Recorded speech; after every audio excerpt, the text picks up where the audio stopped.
Who thought about the idea, the concept of perfect beings? It came out of a lyric that I wrote about my ex, and it was actually in the first album. The line that says, "The world was full of flowers that summer, perfect beings, immaculate, trusting the attraction, back to the big city." And I wrote that about our trip to the Northwest, and when we were sleeping in the woods and in a tent, and I just had this notion. I wrote the poem at the time, and I was thinking that, like, you know, when two people are in love with each other, they see no flaws in the other person. So that's they have this perfection. But it's also kind of about the imperfection, the perfection of imperfection, and acceptance in that regard. I was engaged, and it was the engagement that brought me out to California, because my fiance was from Los Angeles.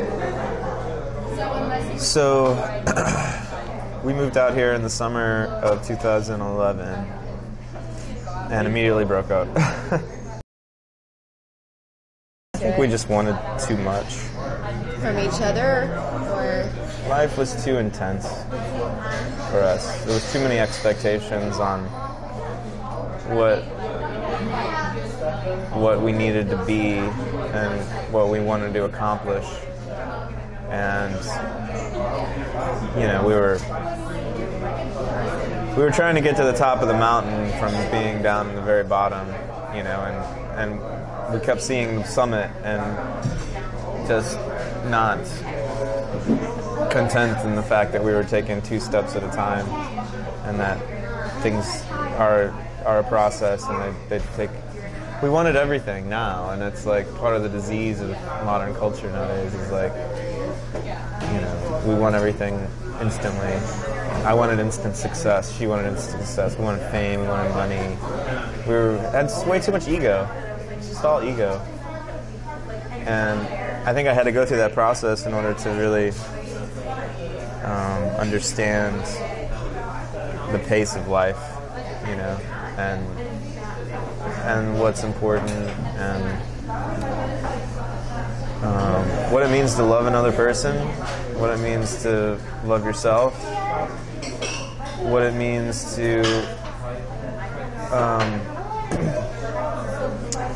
dedicate yourself to a profession and have an identity in that profession without being completely attached to it.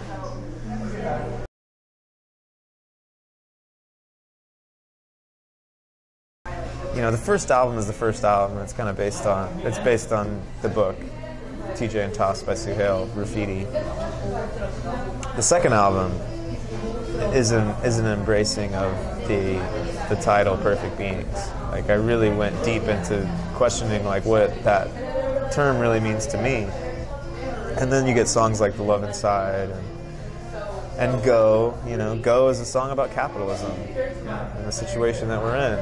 You know, go, go, go, here we go. We gotta go every day. Go, go, go, go. You know, or The Love Inside. There's a constant coming up to you. Constantly. It's constantly you.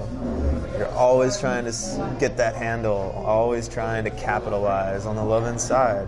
Always trying to realize the love inside of. Always seeking a better measure. You know, what is this idea of the love inside? And that's Perfect Beings all the way. I hear a dichotomy in that, because on the one hand, and let me kind of circle back to what you said earlier about initially hesitating on the title Perfect Beings. I think there's also a subconscious part of you that didn't want to be so vulnerable, because the seed of Perfect Beings came from such a sweet place of what was, you know, true love. And yeah, it's very vulnerable. Very vulnerable. And I've felt, you know, this big sometimes, you know, and thinking about, like, how exposed it is.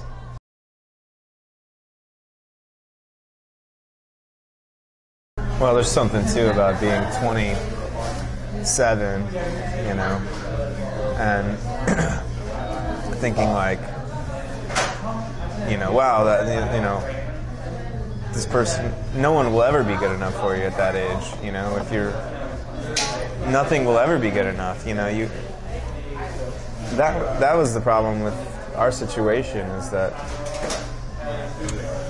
you know, I wasn't good enough for her because I wasn't really successful, and like when we moved to California, I think she really saw that it was going to take probably a lifetime of me being a really unknown, poor person, you know. And so the reality is like, oh wow, you know. And we started dating. We fell in love. We really fell in love before we even started going into business together. And then once we started going into business together, it was just too tough, because when we were succeeding, we were really succeeding and we were really good together, and when we were failing, it was terrible. You know, we wanted to blame each other, and when you go into business with someone you're in a relationship with, you know, it can be the most beautiful thing in the world, but it can, you know, when everything's going well, because then you feel like, wow, I found my soulmate, and we're really doing this thing together, and we're building our dreams together, and they're happening, like it's succeeding. And when it's failing, then it's really easy to like turn on each other, and that's what happened.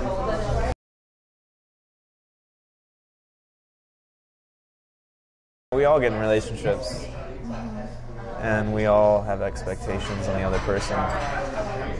But at the end of the day, it's really up to you. It's up to each person themselves to like learn how to love. And that's what, you may not even be the most compatible couple in the world, but or it wouldn't even seem like it, you know what I mean? But if the other person can conjure up this sense of love and wanting to, and feeling completely natural in the company of another person and your lover, when you can learn to do that for yourself, then, you know, all these preconceived notions about society, about like who we find is beautiful or successful, you know, oh, I want a rich husband, you know, I want a rich husband who's tall and who's handsome and he's got a good job and money and he speaks well in public, and everybody looks over into him and I can say, that's my man, you know. Same thing with a woman, you know. I want a woman that's, you know, that's gorgeous. Because you know what? I'm gorgeous. I'm an artist, and I need to have a hot wife with you know, likes to wear leather, that's really flamboyant, and you know, confident, and has big hair. Who has the whip. And so everyone else can look at me and say, wow, look at him, he's got this hot wife, and how lucky he is, you know what I'm saying? But at the end of the day, none of that matters what other people think of you. What matters is how you feel, how you're opening up your own heart to someone else, and how they allow you to open up your own heart. And when you can find somebody that allows you to open up your own heart when you're with them, then they are the most beautiful person in the world.